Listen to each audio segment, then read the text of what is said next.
আউযুবিল্লাহি মিনাশ শাইতানির রাজিম। বিসমিল্লাহির রহমানির রহিম। সম্মানিত শ্রোতা, আসসালামু আলাইকুম ওয়া রাহমাতুল্লাহি ওয়া বারাকাতুহু।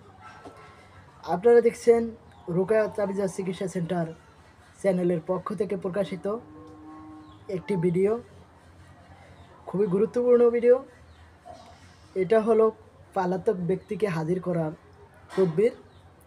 কোনো লোক যদি স্ত্রী, সন্তান বা পিতামাতা রেখে পালিয়ে যায়, অথবা কিছু কিছু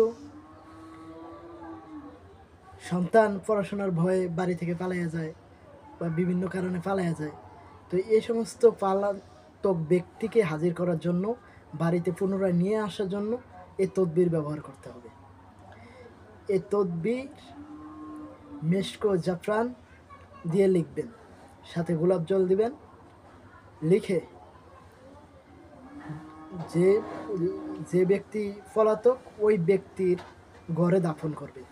তাহলে আশা করা যায় এই নকশার বরকতে আল্লাহ তাআলা ওই সন্তান অথবা ওই পলাতক ব্যক্তিকে এনে তার বাড়িতে হাজির করবেন। তো আজকে এই পর্যন্ত, দেখা হবে অন্য কোনো ভিডিওতে। আসসালামু আলাইকুম ওয়া রাহমাতুল্লাহি ওয়া বারাকাতুহু।